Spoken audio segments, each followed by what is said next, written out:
Nunca voy a olvidar la cara de mi hijo David mientras los agentes de inmigración me sacaban de la oficina federal. Se lo juro por la memoria de su madre que está en el cielo. No había ni una lágrima en su rostro, ni una pizca de arrepentimiento, nada. Solo un frío cálculo en sus ojos, ¿sabe?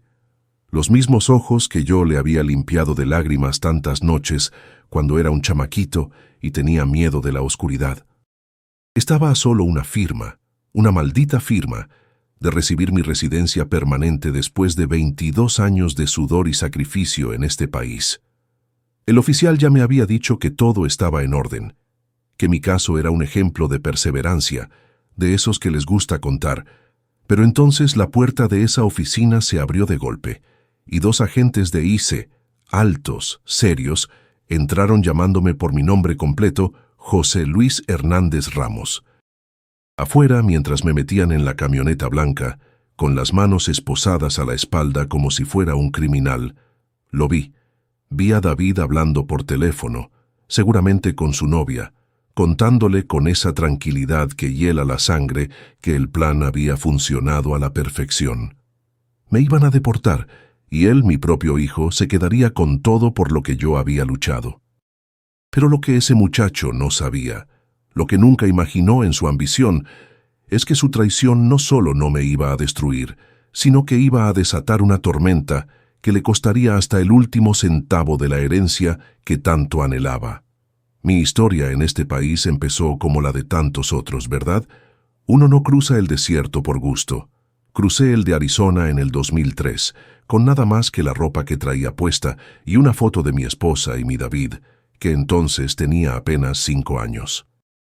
Mi esposa, mi pobre Rebeca, había fallecido un año antes de un cáncer que se la comió en meses, una de esas enfermedades que no perdonan, que no dan tregua. Yo le juré en su lecho de muerte, agarrando su mano ya fría, que le daría a nuestro hijo la vida que ella siempre soñó para él, una vida sin las carencias que nosotros tuvimos. Los primeros años en Phoenix fueron un verdadero infierno, no le voy a mentir. Trabajaba en la construcción de día, bajo un sol que te parte la cabeza, y lavando platos de noche en un restaurante donde el olor a grasa se te metía hasta en los huesos. Compartía un pequeño cuarto con otros 5 hombres, todos con historias parecidas a la mía, todos extrañando a los suyos. Cada dólar que ahorraba, cada maldito dólar, lo mandaba a Guadalajara para mi hijo, que estaba al cuidado de mi hermana. No me compraba ropa.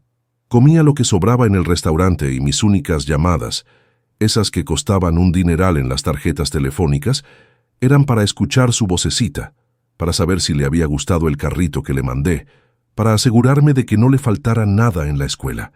Fueron 5 años de una soledad que cala los huesos, una soledad que te hace hablar solo por las noches. Pero todo valía la pena cuando escuchaba su risa al otro lado de la línea, cuando me decía, «Te quiero, papi». Esa era mi gasolina, mi motor para levantarme cada día a las 4 de la mañana. Cuando finalmente pude traerlo conmigo en 2008, sentí que mi vida volvía a empezar de verdad. David tenía 10 años y yo, con mucho esfuerzo, había logrado rentar un pequeño departamento para nosotros dos en un barrio de puros latinos. Lloré la noche que llegó, se lo confieso. Lo abracé tan fuerte en el aeropuerto que casi lo asfixió, sintiendo que por fin, después de tanto tiempo, cumplía la promesa que le hice a su madre. A partir de ese día, todo lo que hice, cada hora extra, cada trabajo de fin de semana, fue por él. Me partí el lomo, como decimos en mi tierra, para que fuera a las mejores escuelas que podía pagar, para que tuviera la ropa de marca que sus amigos usaban, para que nunca se sintiera menos que nadie. Cuando me di cuenta de que tenía talento para el fútbol, trabajé turnos dobles en la construcción para pagarle los campamentos más caros, los uniformes, los viajes a torneos fuera del estado. Y mientras él crecía, convirtiéndose en un joven americano, alto, seguro de sí mismo, yo seguía siendo el inmigrante en las sombras. Yo era el hombre que llegaba a las juntas de padres con las manos llenas de callos y oliendo a cemento. El que se quedaba callado en las cenas con sus amigos porque mi inglés todavía tropezaba. El que esperaba en el carro por horas, mientras él estaba en sus fiestas. Nunca me importó, ¿sabe? Verlo triunfar, verlo sonreír, ver cómo se le abrían las puertas que para mí siempre estuvieron cerradas. Ese era mi único objetivo, mi única felicidad. Pero mientras más crecía, más notaba una distancia entre nosotros, una especie de vergüenza en su mirada cuando estaba con sus amigos. Empezó a pedirme que lo dejara a unas cuadras de la escuela para que no lo vieran bajar de mi camioneta vieja. Empezó a presentarme como mi tío José Luis, con sus nuevas amistades de la preparatoria. Me dolía, claro que sí, me dolía como un cuchillo en el alma. Pero me decía a mí mismo que era una etapa, que los adolescentes son así, que ya se le pasaría. Qué equivocado estaba. No era una etapa, era el comienzo del fin. Déjame en los comentarios desde qué país me escuchas, porque sé que esta historia de sacrificio y a veces de ingratitud la entendemos muchos latinos que hemos dejado todo por nuestros hijos. El cambio real, la grieta que poco a poco se convirtió en un abismo insalvable, empezó cuando conoció a Brenda en la universidad. Ella venía de una familia adinerada de Scottsdale, de esas que viven en casas que parecen de revista, con carros europeos y vacaciones en Hawái. Desde el primer día que la trajo al departamento, pude ver el desprecio en sus ojos cuando miraba nuestros muebles modestos, nuestro pequeño televisor. David, completamente cegado por el amor, o quizás por la ambición, empezó a transformarse en alguien que yo no reconocía. Sus visitas se hicieron más cortas, sus llamadas, un mero trámite para pedir dinero. Las conversaciones ya no eran sobre sus partidos de fútbol o sus clases, siempre giraban en torno a la lana, que necesitaba un carro nuevo para no pasar vergüenza con los padres de Brenda, que todos sus amigos se iban de vacaciones a Europa en verano, que si yo no podía darle más, tendría que dejar la universidad y ponerse a trabajar. Cada petición era como una puñalada directa en mi corazón. Le recordaba todo lo que había sacrificado, las noches sin dormir, los años de soledad, pero él ya no veía eso. Solo veía a un padre que, según él, no estaba a la altura de sus nuevas y grandiosas aspiraciones. Una noche, la discusión subió de tono más que nunca. Le dije que ya no podía más, que mis ahorros se estaban acabando, que la construcción ya no pagaba como antes. Fue entonces cuando me gritó las palabras que nunca podré olvidar. Me dijo que estaba harto de vivir con un ilegal, que su futuro se veía limitado por mi situación migratoria, que Brenda y él tenían grandes planes y que yo, su propio padre, era un obstáculo para su felicidad. Fue la primera vez que usó mi estatus, mi vulnerabilidad, como un arma en mi contra. El miedo que había cargado por 20 años, el miedo a la deportación, de repente tenía un nuevo rostro, el de mi hijo. Esa noche, mientras él dormía tranquilamente en su cuarto, como si no hubiera pasado nada, abrí la vieja caja de metal donde guardaba mis papeles más importantes. No solo estaba el acta de nacimiento de David y la de defunción de mi Rebeca, sino también los documentos de un fideicomiso que un abogado, un buen hombre que me ayudó hace años, me había ayudado a crear. «Es un seguro de vida, José Luis», me dijo el licenciado en aquel entonces, «por si algo le pasa, para proteger sus bienes». Nunca, jamás pensé que ese algo del que tenía que protegerme sería mi propio hijo. El punto más bajo, el momento en que supe que lo había perdido para siempre, llegó 6 meses después de esa terrible pelea. Yo, gracias a Dios, había podido iniciar finalmente mi proceso de residencia. Se había abierto una ley de amnistía para personas que, como yo, llevaban más de 20 años en el país sin problemas con la ley. Mi caso era sólido, muy sólido. Tenía pruebas de mi estancia continua, cartas de recomendación de todos mis patrones, un historial de trabajo impecable. El día de mi cita final en la oficina de inmigración, el día que cambiaría mi vida, le pedí a David que me acompañara. En mi estupidez, todavía tenía la esperanza de que, si él veía que por fin iba a solucionar el problema que tanto le avergonzaba, nuestra relación podría sanar. Quería que estuviera ahí, que compartiera ese momento conmigo. Aceptó con una frialdad que me heló los huesos, pero aceptó. Claro, papá, estaré ahí para apoyarte, me dijo por teléfono. No imaginé ni en mi peor pesadilla que su presencia no era para apoyarme, sino para asegurarse de que el golpe final fuera certero. La humillación de ser esposado frente a mi propio hijo, de ver su rostro impasible mientras los oficiales me sacaban de la sala, es un dolor que no se lo deseo a nadie, ni a mi peor enemigo. En el centro de detención de Eloy, el olor a desinfectante y a desesperación se te pega en la piel, en la ropa, en el alma. Me quitaron los cordones de los zapatos, el cinturón, la cartera, la dignidad. Me pusieron en una celda enorme, fría, con otros 50 hombres, todos con la misma mirada perdida, la misma historia de un sueño roto. Pasé 3 días ahí dentro, sin poder hablar con nadie, mi mente repitiendo una y otra vez, como una película de terror, la imagen de la sonrisa casi imperceptible de David mientras me llevaban. Al 4.º día, me permitieron una visita. Era él. Se paró al otro lado del vidrio reforzado, con su ropa cara, su peinado perfecto y una expresión de falsa lástima que me revolvió el estómago. «Lo siento mucho, papá», me dijo a través del teléfono negro. No quería que las cosas terminaran así. ¿Qué hora es allá donde estás mientras oyes mi historia? Te pregunto porque aquí, en este recuerdo, en este preciso instante, el tiempo se detuvo para siempre. Me contó, con un cinismo que me revolvió el estómago, que había sido él quien hizo la denuncia anónima. Llevaba meses planeándolo con Brenda. Dijo que habían investigado y que la forma más rápida de sacarme del camino era acusarme de algo grave.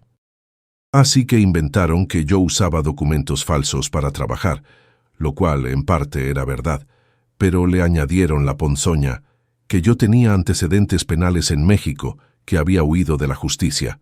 Mentiras, todas y cada una. Mentiras viles para que mi caso fuera marcado como prioritario.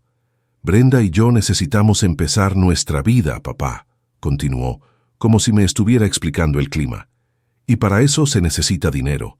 La casa, tus ahorros. Lo siento, pero nosotros lo necesitamos más que tú. Allá en México seguro te las arreglas.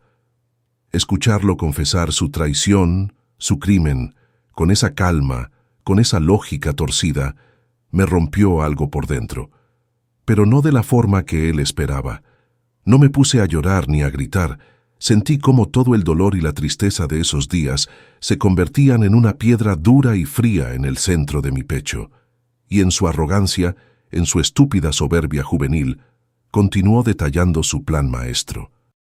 Una vez que te deporten, me explicó con la paciencia de un maestro a un niño tonto, como soy tu único familiar directo aquí en los Estados Unidos, mi abogado presentará una petición para tomar control de todos tus bienes.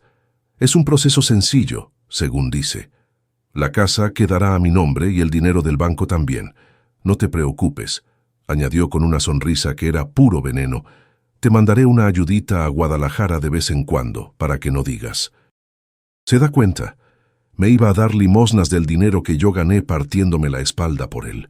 Me estaba despojando de 22 años de mi vida y todavía tenía el descaro de ofrecerme migajas.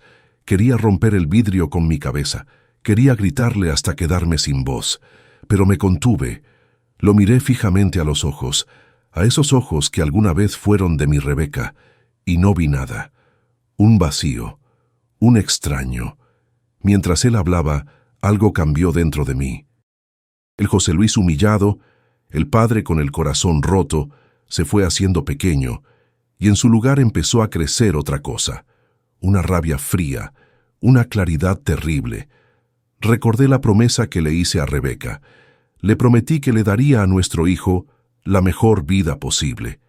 Y en ese momento, a través de ese vidrio sucio, entendí que parte de esa promesa era protegerlo también de sí mismo, del monstruo en el que se había convertido. Ya no se trataba de mí, ni de mi dolor. Se trataba de justicia. De la memoria de su madre. Él creía que había ganado, que me había acorralado, que yo era un animal indefenso en una jaula. No sabía que el animal más peligroso es el que ya no tiene nada que perder. Dejé que terminara su monólogo de villano de película. Dejé que se despidiera con esa su misma sonrisa de suficiencia. Lo vi marcharse, caminando erguido, seguro de su victoria. Esperé a que se fuera. Esperé a que el guardia me indicara que mi tiempo de visita había terminado. Y entonces, con la calma más absoluta, le dije que necesitaba hacer mi llamada. Mi única llamada permitida. No llamé a mi hermana para llorar. No llamé a un amigo para desahogarme. Marqué el número de mi abogado, el licenciado Morales. Cuando contestó, mi voz no tembló. «Licenciado», le dije, «soy José Luis Hernández. Por favor, ejecútelo». Hubo un pequeño silencio al otro lado de la línea, y luego su voz, firme y profesional. «Entendido, José Luis. Lo pongo en marcha ahora mismo». Colgué el teléfono, y por primera vez en días sentí que podía volver a respirar. David había jugado su carta. Ahora era mi turno. El juego, su pequeño y cruel juego, apenas estaba comenzando. Lo que él no sabía es que yo llevaba años preparado para una traición, aunque nunca imaginé que vendría de él. Lo que David ignoraba, en su mundo de ambición y privilegios regalados, era que el fideicomiso que yo había creado no era un simple papel para heredar. El licenciado Morales, un hombre astuto que había visto demasiadas historias de familias destruidas por el dinero, me había insistido en añadir una cláusula especial. Una cláusula de protección, José Luis, la llamó. Era muy específica y muy clara.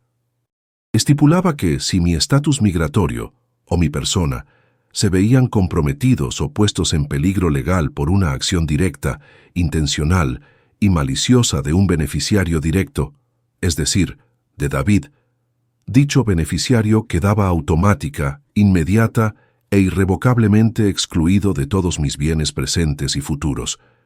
El control total del fideicomiso, de la casa, de los ahorros, de todo, pasaba de inmediato a un administrador secundario designado.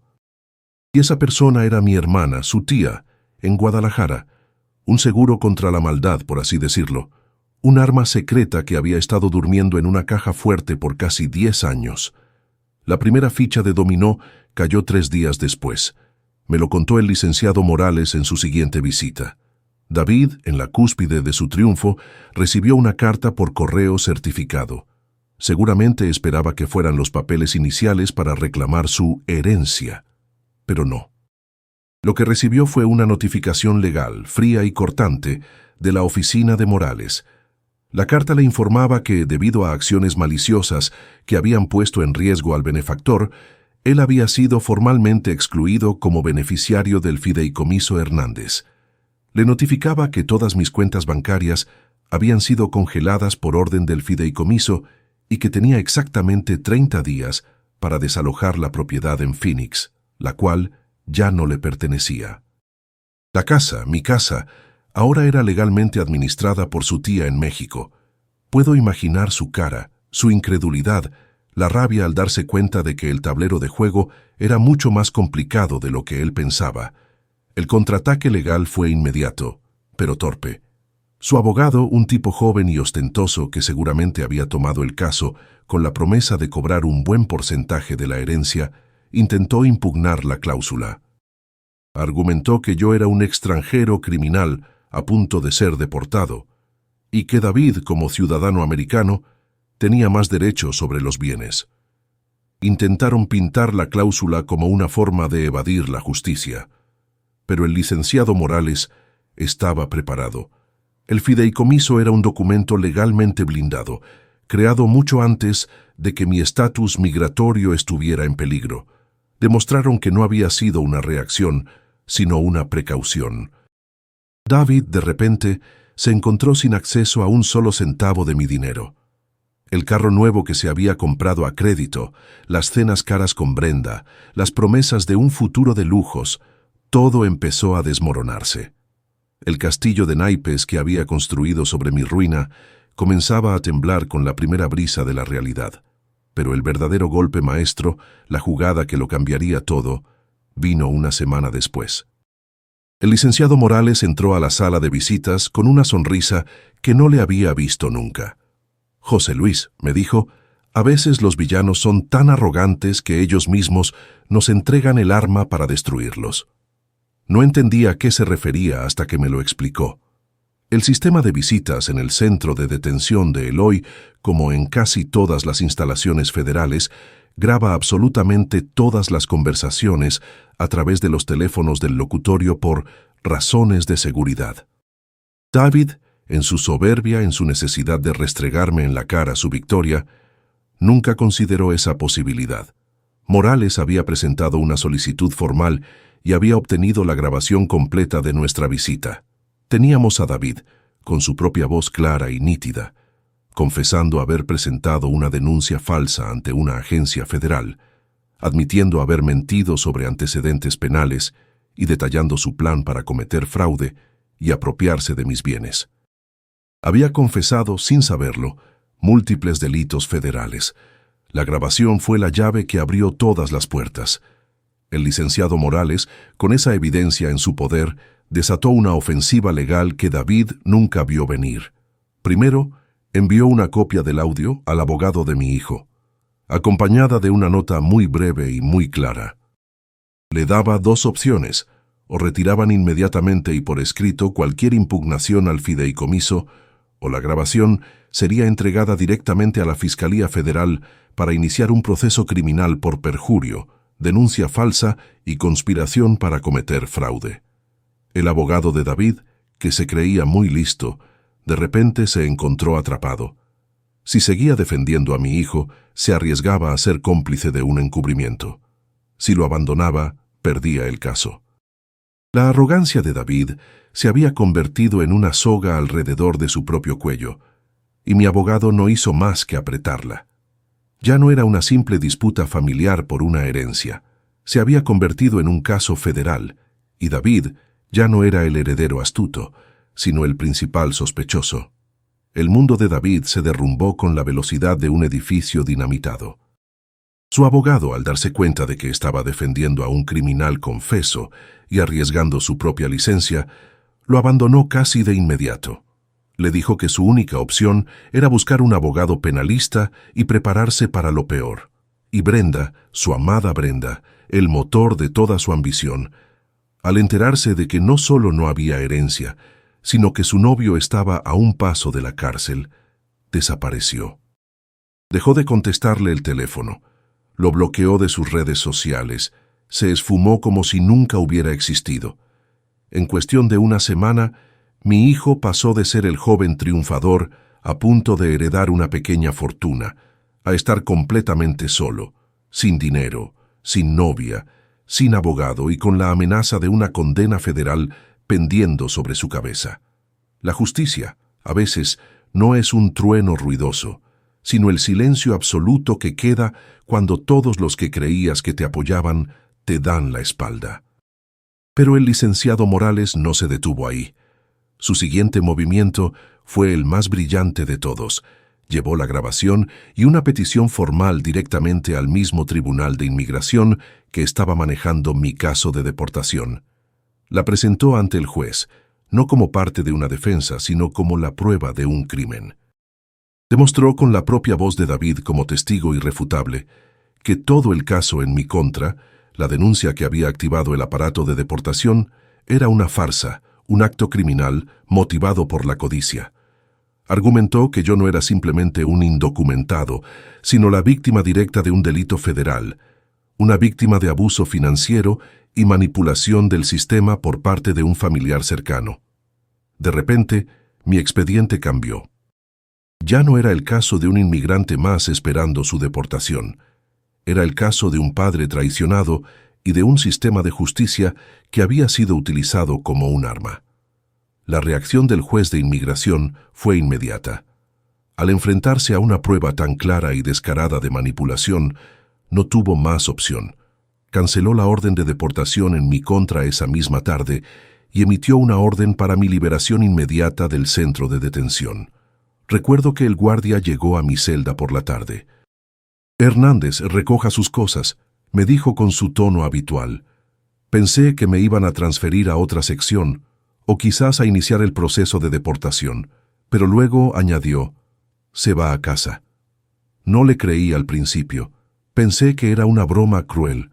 Pero cuando me devolvieron mi cinturón, mi cartera, cuando me abrieron la última reja y salí al estacionamiento, el sol de Arizona me pegó en la cara y supe que era real. Después de 2 meses de encierro, de respirar ese aire viciado de tristeza, el simple acto de respirar aire libre, de sentir el calor en la piel, fue como volver a nacer. Era un hombre libre, pero libre. ¿Para ir a dónde? Lo primero que hice fue tomar un taxi y dirigirme a mi casa. La casa por la que había luchado tanto. Cuando llegué y abrí la puerta, el corazón se me hizo un nudo. Estaba vacía, completamente vacía. David, antes de que le congelaran las cuentas y tuviera que huir, se había llevado todo. Los muebles, los televisores, los cuadros, hasta las cortinas. Había arrancado de las paredes la vida que habíamos construido. Lo único que quedaba eran las marcas en la alfombra donde solían estar nuestras cosas, como fantasmas de una vida pasada. No sentí rabia, solo un cansancio profundo, una tristeza inmensa. Me senté en el suelo de la sala vacía, el eco de mis propios pasos como único acompañante. Era un hombre libre, sí, pero estaba en una casa rota, con un corazón roto y con la certeza de que, aunque había ganado la batalla legal, había perdido a mi hijo para siempre. En medio de esa desolación, sonó mi teléfono. Era el licenciado Morales. «José Luis, ¿dónde estás? Voy para allá». Llegó media hora después y se sentó en el suelo conmigo. No dijo nada sobre la casa vacía, solo me entregó una botella de agua. «Tengo buenas noticias», dijo finalmente. «Tu caso de residencia ha sido reactivado, y no solo eso, lo han puesto en una vía rápida». No entendía. ¿Cómo es posible? Morales sonrió.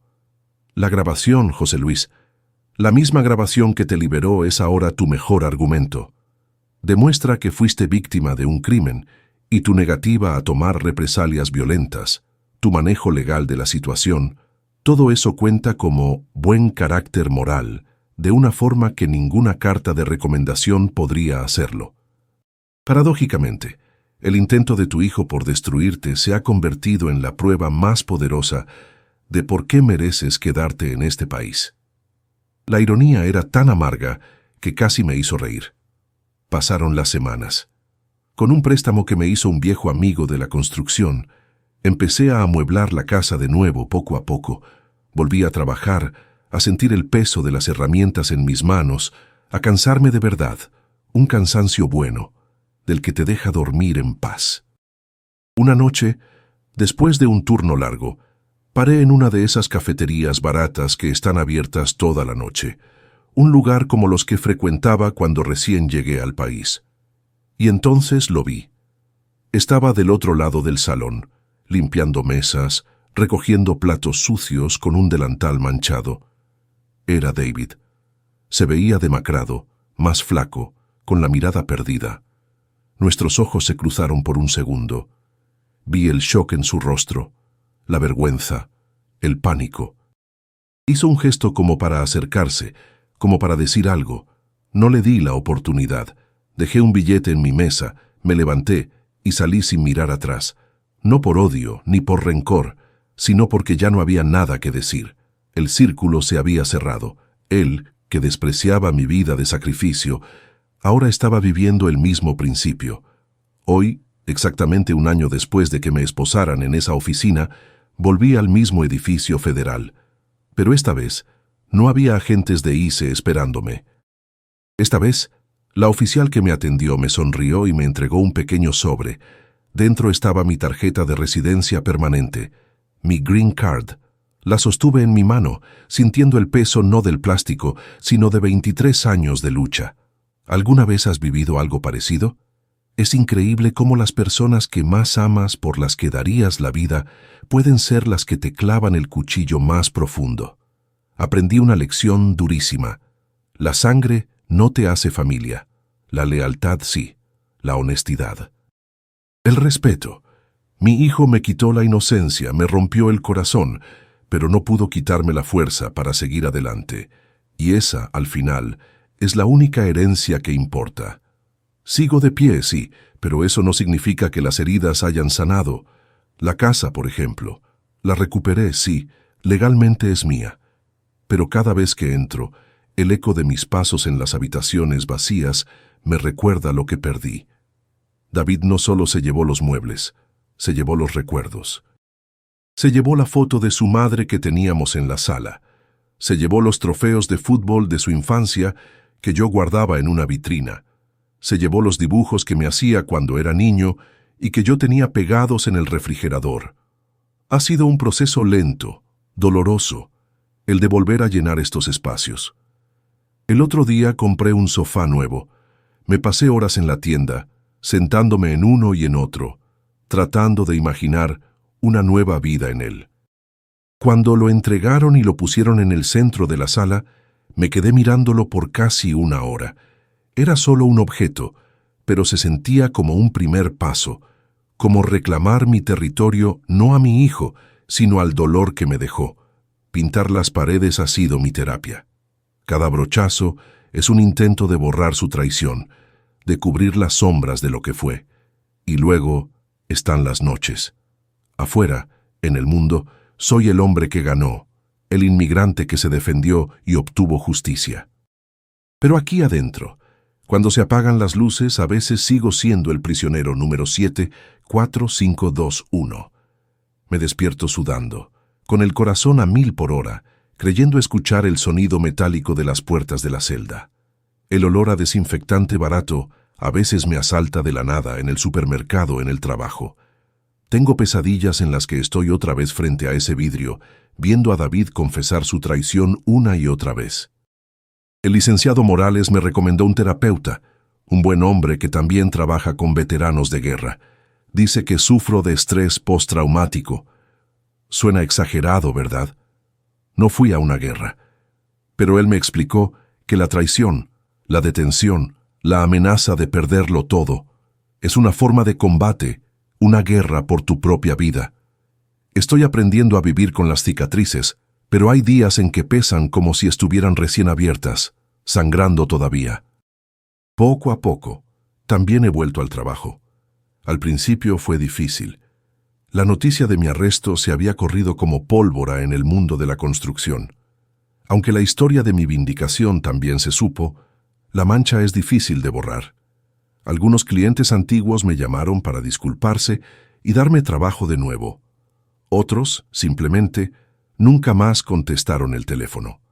Cada vez que empiezo un nuevo proyecto, siento las miradas, la curiosidad. Tengo que contar mi historia una y otra vez, explicar que sí, yo soy ese del que hablaron en las noticias. Algunos me ven con admiración, otros con lástima. Y unos pocos, lo sé, todavía con una pizca de sospecha, como si pensaran que algo habré hecho. Es el precio que uno paga, pero el trabajo me sana. Sentir la madera, el concreto, construir algo con mis propias manos, me recuerda que todavía soy útil, que todavía puedo crear, que la destrucción que mi hijo trajo a mi vida no es mi capítulo final. Hace unas semanas recibí una llamada de mi hermana desde Guadalajara. Su voz sonaba preocupada. Me contó que David la había llamado, no para preguntar por mí, no para disculparse. La llamó para pedirle dinero. Aparentemente, había rastreado que ella era la nueva administradora del fideicomiso, y en su completa falta de vergüenza, le exigió su parte. Le dijo que él era el hijo, que por derecho le correspondía, que ella no era nadie para quedarse con lo que era suyo.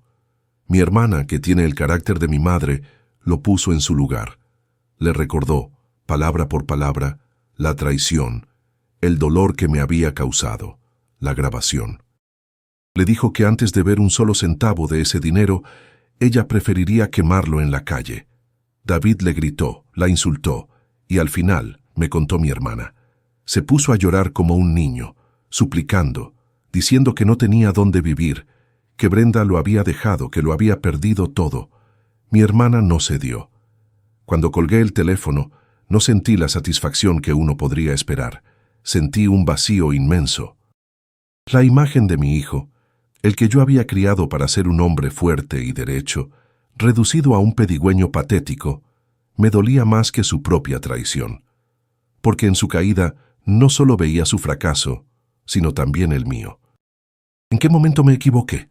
¿Fue por darle todo demasiado fácil?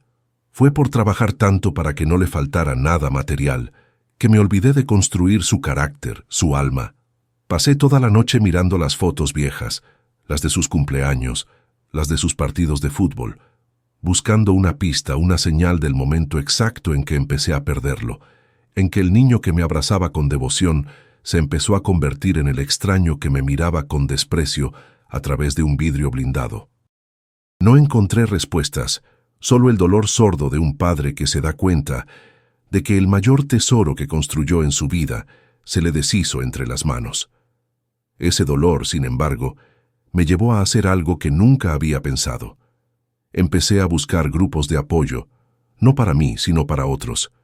Encontré un pequeño centro comunitario en el sur de Phoenix que ayuda a inmigrantes recién llegados y a familias separadas por la deportación. Empecé a ir los sábados. Al principio solo escuchaba, sentado al fondo, las historias de otros, cada una un eco de la mía. Historias de explotación laboral, de miedo, de traición. Pero un día, el coordinador me pidió que hablara, que contara mi experiencia. Con la voz temblorosa lo hice. Conté todo, desde la traición de David hasta la lucha legal. Cuando terminé, varios hombres se me acercaron, con lágrimas en los ojos, para darme la mano, para decirme que mi historia les daba esperanza. Encontré en ese lugar un propósito que no sabía que estaba buscando. Mi sufrimiento, mi herida, podía servir para algo. Podía ser una luz para otros que todavía estaban en la oscuridad, mostrándoles que se puede luchar, que hay herramientas, que no están solos. La vida sigue su curso con esas ironías que a veces te presenta.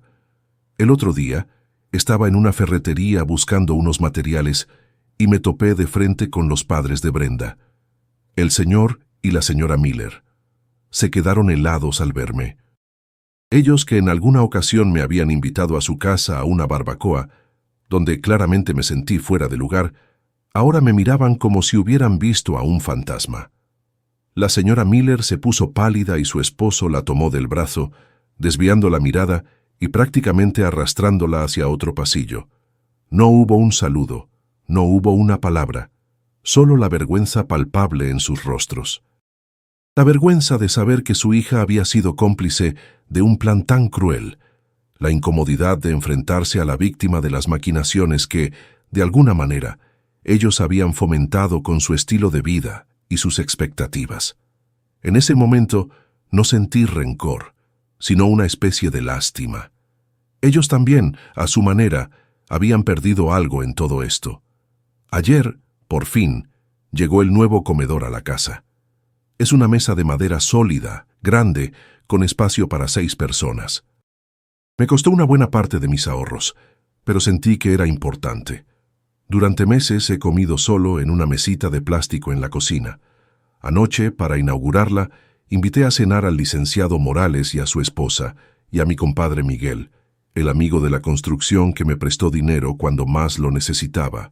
Hice carnitas, como las que hacía mi Rebeca.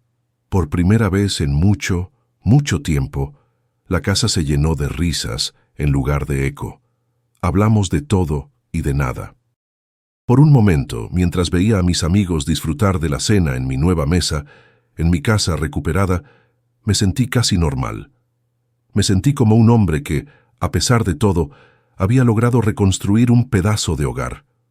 Fue una pequeña victoria, silenciosa, pero quizás de las más importantes. La victoria en el tribunal fue un punto final, pero no el fin del camino. La verdadera reconstrucción, la que importa, no se hace con abogados ni con jueces, se hace en el silencio de tu propia alma. En el centro comunitario conocí a un muchacho. No tendría más de 20 años, de El Salvador. Se llamaba Carlos. Tenía la misma mirada asustada que yo debí tener al llegar aquí. Su historia era un eco torcido de la mía. Su propio hermano, a quien había traído a Estados Unidos, Lo había denunciado a inmigración para quedarse con los $1,000 que tenían ahorrados juntos y con su puesto en una cocina. $1,000. Por esa miseria, le había destrozado la vida. Cuando me contó su historia, con la voz entrecortada vi mi propio reflejo en sus ojos. Vi a David, vi la traición, vi la desesperanza. Esa noche no pude dormir, no por mis propios fantasmas, sino por los de él. Al día siguiente, hice algo que el José Luis de antes, el que vivía con miedo, nunca se habría atrevido a hacer.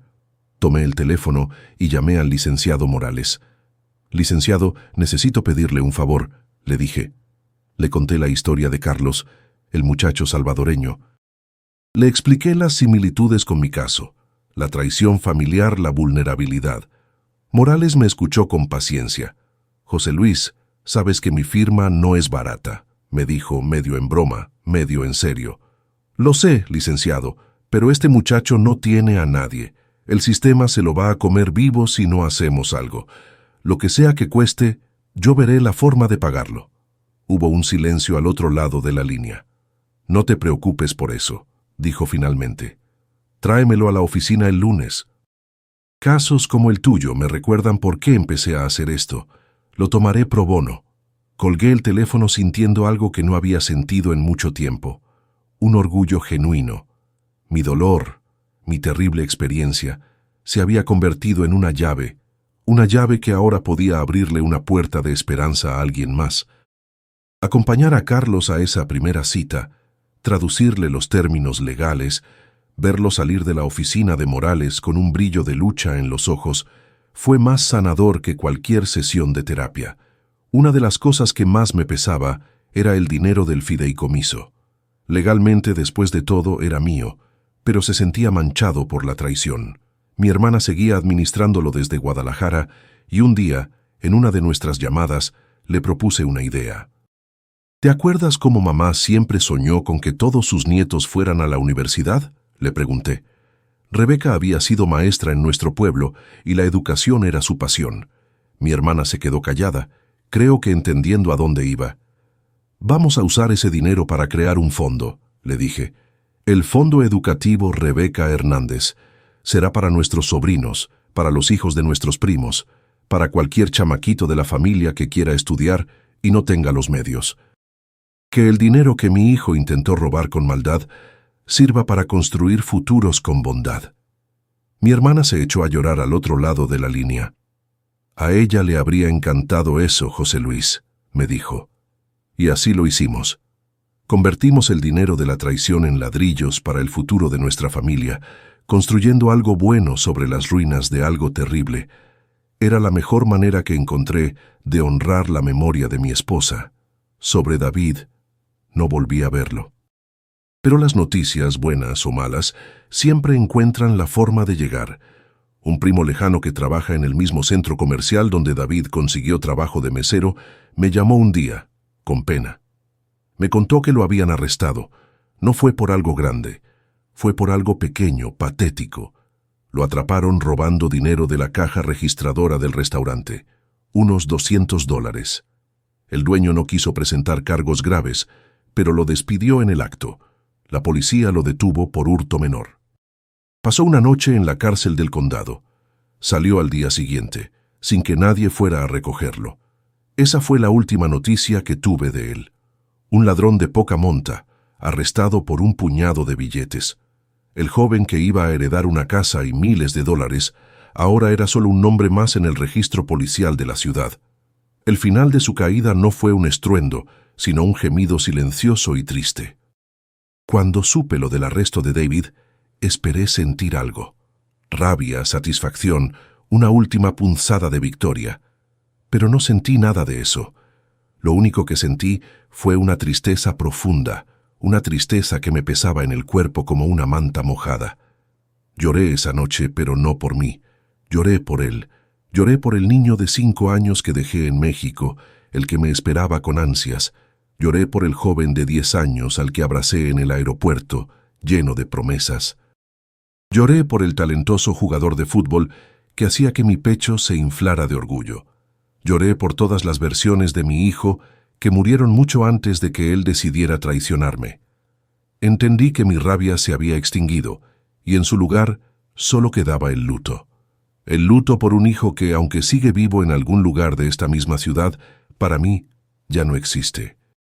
Acepté que hay heridas que nunca cierran, y que hay personas a las que solo puedes querer de lejos, en silencio, rezando para que algún día encuentren el camino de regreso a sí mismos.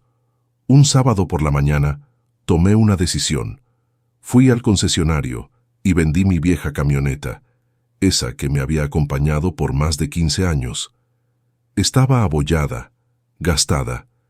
Cada mancha en los asientos era un recuerdo de un almuerzo apurado. Cada rayón en la pintura, la memoria de un día de trabajo duro. Era el símbolo de mi vida anterior, la del inmigrante que lucha, la del padre que se sacrifica. Con el dinero de la venta y una parte de mis ahorros, me compré una camioneta nueva. No una de lujo, no algo para presumir. Solo una camioneta confiable, limpia, sin historia. Cuando me subí por primera vez y olí ese aroma a nuevo, sentí que era más que un simple cambio de vehículo. Era un punto y aparte. Era decirle adiós al José Luis que aguantaba, al que vivía con miedo. Era darle la bienvenida a un nuevo José Luis, uno que tiene sus papeles en regla, que es dueño de su casa, que ya no tiene que vivir en las sombras. Era, finalmente, empezar a moverme hacia adelante. Y parte de moverse hacia adelante era volver a vivir. Mi compadre Miguel y su esposa llevaban meses insistiéndome en que saliera, que conociera gente. No te vas a quedar solo toda la vida, compadre. Me presentaron a una mujer. Se llama Elena. Es maestra en la misma escuela donde trabajo con los jóvenes inmigrantes. Perdió a su esposo hace unos años. Es una mujer buena, tranquila, con una sonrisa que te calma. La primera vez que salimos a tomar un café, estaba tan nervioso como un adolescente. No sabía de qué hablar. ¿Le contaba mi historia? ¿Omitía la parte más oscura? Decidí ser honesto. Le conté de David, no con rencor, sino con la tristeza de un padre. Ella me escuchó sin interrumpir, y cuando terminé, en lugar de mirarme con lástima, me dijo: «Se necesita mucha fuerza para sobrevivir a algo así y no llenarse de odio». Esa noche, por primera vez, pensé que quizás, solo quizás, mi corazón podría volver a confiar. Ayer por la tarde, mientras regaba las nuevas flores que planté en el jardín delantero, llegó el cartero. Me entregó un sobre oficial del gobierno. Lo abrí con las manos todavía sucias de tierra. Adentro estaba mi tarjeta de residencia permanente, la misma que estuve a punto de recibir aquel fatídico día. La miré por un largo rato, bajo el sol de la tarde. No sentí una explosión de alegría. Sentí paz. Una paz profunda y tranquila. Miré mi casa, con sus paredes recién pintadas. Escuché la risa de los hijos del vecino jugando en la calle. Pensé en el trabajo que me esperaba mañana, en el café que tomaría con Elena el fin de semana. Y entendí que lo había logrado. No solo había sobrevivido, estaba viviendo de nuevo. El sueño americano, ese del que tanto se habla, no se trata de tener una casa grande o un carro nuevo. Se trata de esto, de tener paz, de saber que tu esfuerzo valió la pena, de poder pararte en tu propio jardín, bajo el sol, y sentir que después de la tormenta más oscura, por fin estás en casa. Mi historia, la que les he contado, tuvo un final, digamos, justo. Pero mientras vivo mi nueva paz, no puedo dejar de pensar en los otros hombres con los que compartí celda en Eloy. Hombres buenos, trabajadores, padres de familia, cuyas historias quizás no tuvieron un giro tan afortunado. Pienso en el señor de Guatemala que fue denunciado por su exesposa, en el joven salvadoreño que soñaba con ser mecánico. ¿Qué fue de ellos? Fueron deportados, pudieron luchar. La justicia que yo encontré se sintió como ganarse la lotería. Fue una combinación de suerte, de tener un abogado increíble y de la propia arrogancia de mi traidor. Pero la justicia no debería ser una lotería, debería ser un derecho. Mi caso se hizo un poco conocido, y a veces me invitan a dar pláticas en iglesias o centros comunitarios, y siempre digo lo mismo: si estás en una situación vulnerable, documenta todo. Guarda cada papel, cada mensaje de texto, cada recibo. Graba las conversaciones si es legal en tu estado. Tu historia, tu verdad, es el arma más poderosa que tienes. No te quedes callado. He aprendido también que la familia no siempre es la que te toca por sangre. A veces, lamentablemente, la sangre es la que más te traiciona. Mi familia, la que me sostuvo cuando mi mundo se vino abajo, fue un abogado que creyó en mí, un compadre de la construcción que me abrió las puertas de su casa, una maestra que vio la tristeza en mis ojos y no tuvo miedo de acercarse. Es la gente de mi iglesia que organizó una colecta para ayudarme con los gastos legales sin que yo lo pidiera. Es mi hermana en México, que a pesar de la distancia, se convirtió en mi fortaleza. La sangre te da parientes, pero la lealtad, el respeto y el amor incondicional, eso es lo que te da una familia. A David, mi hijo, lo perdí para siempre. Y aunque he aceptado esa pérdida, hay un hueco en mi alma que nunca se va a llenar. Pero su traición me enseñó a valorar la verdadera lealtad, a no dar por sentado a la gente que está a mi lado en las malas.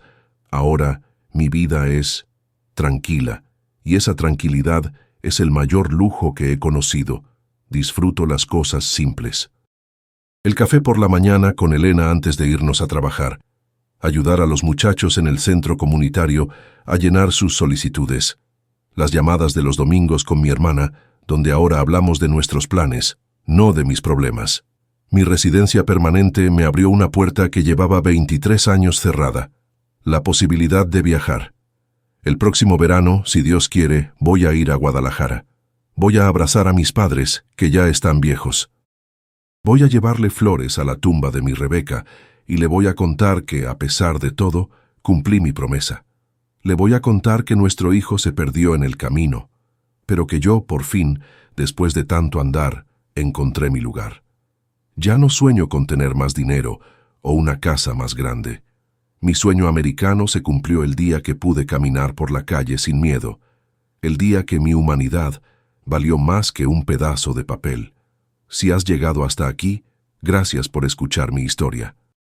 Sé que es larga y dolorosa, pero sentía la necesidad de contarla, para que se sepa que estas cosas pasan, que detrás de las estadísticas de deportación hay corazones rotos, familias destrozadas y a veces, también, historias de una fuerza y una resiliencia que ni nosotros mismos sabíamos que teníamos. La lucha para nosotros los inmigrantes nunca termina del todo, pero eso no significa que no podamos encontrar la paz, que no podamos construir nuestro propio hogar, sin importar de qué lado de la frontera estemos. Te pido una última cosa. Escribe en los comentarios qué significa para ti la palabra hogar. Quiero leer sus historias, para que todos sepamos que en esta lucha, en esta búsqueda, no estamos solos. Cuídense mucho y nunca, nunca dejen de luchar.